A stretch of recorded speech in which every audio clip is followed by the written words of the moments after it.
Halo, selamat datang. Hari ini kita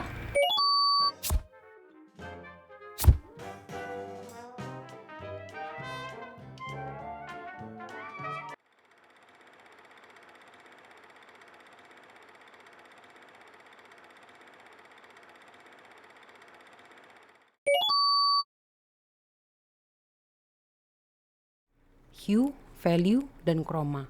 Misalnya kita pengen bikin lukisan surrealis gitu ya. Ada hutan, nah tapi ada si selak ini. Ada bekicot laut di bagian itu. Nah kita kan nggak pernah lihat tuh bekicot laut. Jadi kita butuh foto referensi. Pas kita mau mengolah sisi slug ini dijadiin bagian lukisan, gimana sih cara nge-breakdown-nya gitu, biar bisa dibikin. Yang kita lihat itu adalah form. Kalau form itu masuknya nanti ke sketsa, bentuknya ya.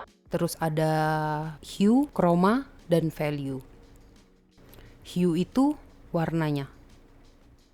Ini color wheel yang udah biasa kita lihat ya. Aku ada videonya, aku lampirin di atas klik sini.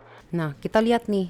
Kalau misalnya kita kan ingin nge-breakdown si slug ini.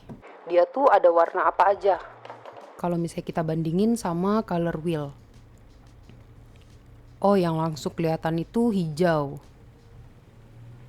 Terus ada orange. Terus hitam. Terus ada peach, ada cream, kuning pastel, ada coklat, ada apa lagi ya, banyak gitu. Nah, tapi secara garis besar kita bisa kelompokkan kalau peach ini tuh berarti kalau di color wheel dia itu masuknya ke kelompok warna kemerah-merahan, ke oren-orenan. Sama ya. Kalau yang ini masuknya itu dia ke kuning. Nanti ditinting dicampur warna putih. Coklatnya juga sama, ke kemerah-merahan. Ini merah keunguan, gitu ya. Nah, itu fungsinya kita mengenal color wheel. Itu cara kita ngelihat warna dari foto referensi.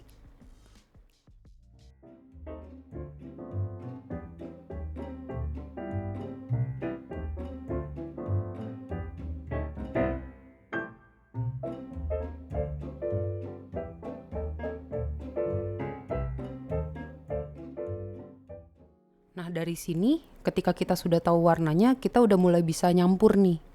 Kita udah mulai kebayang, kita itu nanti perlu nyampur warna apa aja, udah ada pegangannya. Color wheel ini kan hanya color wheel atau lingkaran warna yang ada warnanya aja. Sedangkan selain nge-breakdown warna, kita itu juga nge-breakdown value atau tingkatan gelap terang. Aku ganti dulu ya color wheel-nya jadi yang sedikit lebih detail. Nah, ini dia. Ini color wheel yang tadi nih.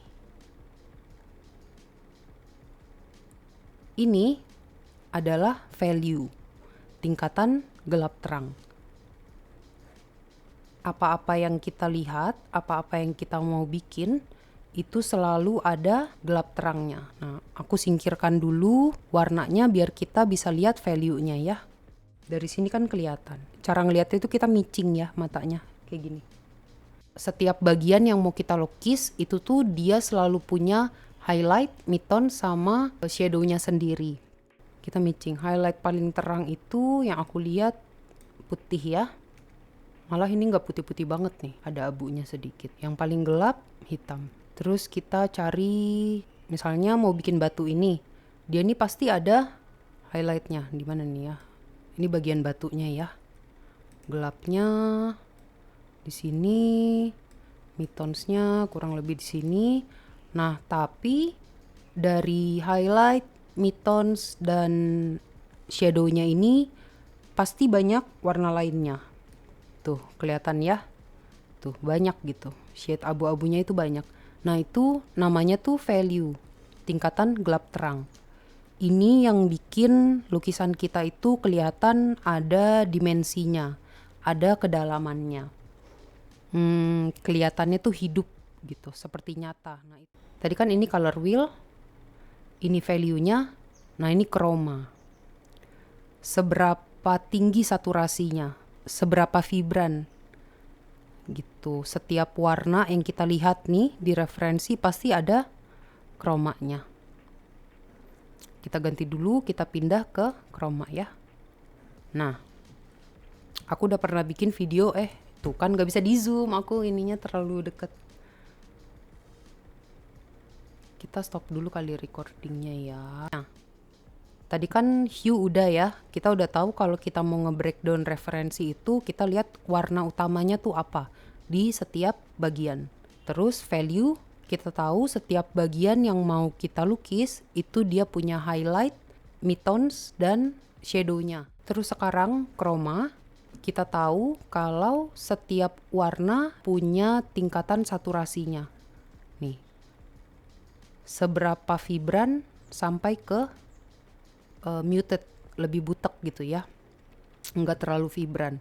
Nah kalau di color wheel itu yang ini nih, pakai color wheelnya Munsell ya, Munsell teori warna Munsell. Ini ada di video apa itu value, bisa ditonton, aku taruh di atas ya, bisa diklik. Chroma, seberapa vibran, misalnya kita udah milih ini deh dasarnya ya, soalnya si slug-nya itu warnanya terbatas dan vibran semua. Jadi kita ambil yang ini nih untuk contoh chroma. Misalnya yang orange ini ya. Misalnya si orange ini mau kita bandingin. Dia ini chromanya tinggi apa rendah. Dia ini ada abu-abunya kan. Agak butek, nggak terlalu vibran. Mana lagi yang lebih butek ya. Nah, nih kelihatan. Ini lebih butek lagi nih. Tuh, ya kan? Kelihatan ya? Di area yang deket-deket. Tuh, malah ada yang ini tin nih. Dicampur putih. Kita carinya yang butek-butek. Sini kali ya. Nah, jadi kelihatan ya, warna itu dia itu ada chromanya, ada value-nya, sama dia itu masuk ke keluarga yang mana. Ini tuh biasanya dipakai di teknik melukis realisme. Nah, tapi tidak harus selalu. Tidak selalu hanya untuk realisme. Kalau misalnya mau bikin lukisannya yang stylized, yang ada stylenya, yang kartun. Nah, turunan-turunan itu juga penting untuk bikin efek kedalaman. Misalnya ya udah pakai 3 turunan aja. Kalau realisme kan banyak gitu, turunan value, chroma sama warnanya kan banyak kalau misalnya realisme. Kalau misalnya mau bikin kartun, misalnya bikinnya cuma 3 atau 4 turunan itu bisa. Asal kita tahu si prinsip ini gitu. Hue, value sama chroma. Itu ya, ada yang ketinggalan nggak ya? Ini tuh lagi bahas palet abu-abu. Nah, pas kita mau ngelukis itu kan kita pakai palet kan untuk mencampur cat. Nah, sekarang kita mau bahas simultaneous contrast. Apa itu simultaneous contrast? Jadi sebuah hue atau warna hanya bisa dikategorikan sebagai warna, value, dan chromanya segitu kalau ada belakangnya itu ada pembandingnya. Nih misalnya ya, palet melukis yang banyak di pasaran itu warnanya putih ya. Aku taruh di bawah. Misalnya kita mau campur warna orange ini ya. Pas kita pakai palet warna putih, hitam, palet abu-abu, nah langsung kelihatan bedanya. Micing deh. Kalau mata kita fokusin dengan cara dipicingkan, itu kelihatan warna orange yang sama ini di palet warna putih, dia itu kelihatan lebih gelap. Warna cat di atas palet warna hitam, warna ini kelihatan jauh lebih vibran, chromanya lebih tinggi, value-nya lebih tinggi. Kalau di palet putih, chromanya lebih rendah, value-nya lebih rendah, lebih gelap gitu ya. Nah, kalau misalnya kita lihat teori Munsell tadi, value itu kan ada banyak ya, dari putih sampai ke hitam, ke gelap gitu, cahaya ke bayangan. Enak itu kita ngambil tengah-tengahnya tuh, abu-abu tengah, abu-abu netral. Jadi pas kita mencampur warna, kita mau naikin nggak terlalu jauh, kita mau turunin, gelapin nggak terlalu jauh.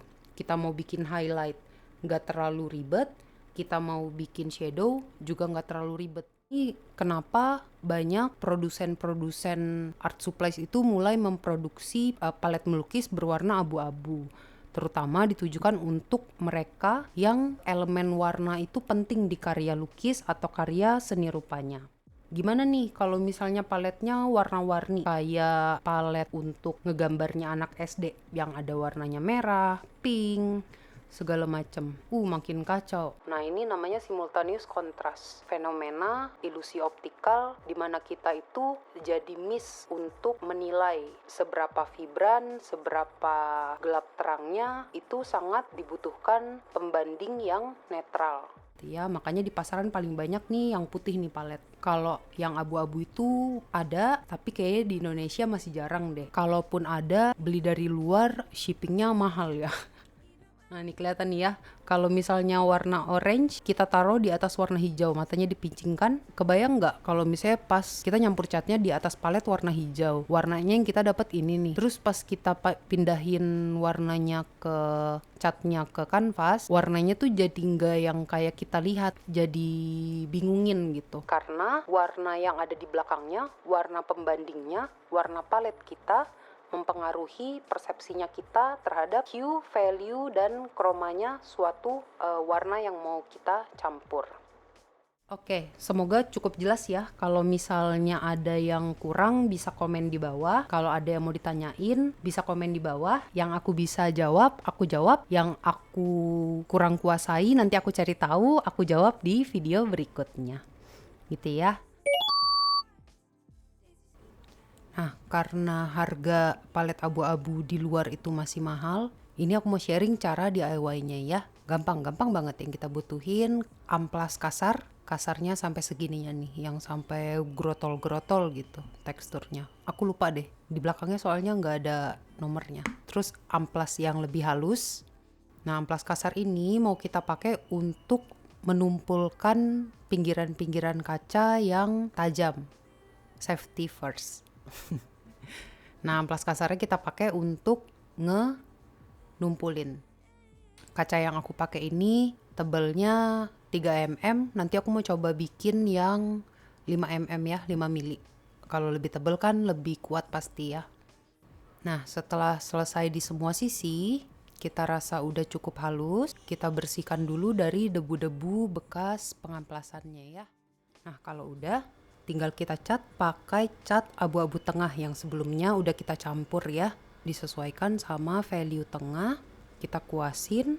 Kalau pakai campuranku itu 2 layer udah cukup, udah cover semua. Nah, kalau misalnya udah kering, tinggal dikasih lapisan pelindung, proteksi biar nggak cepat ngelotok. Udah deh, abis itu bisa langsung dipakai. Nah, berikutnya kita mau, saya mediamu cat akrilik atau cat minyak, tinggal digosok pakai KP atau cutter juga bisa. Kalau misalnya agak susah bisa pakai cairan sabun colek nggak masalah, sabun apa aja, pembersih kaca juga boleh.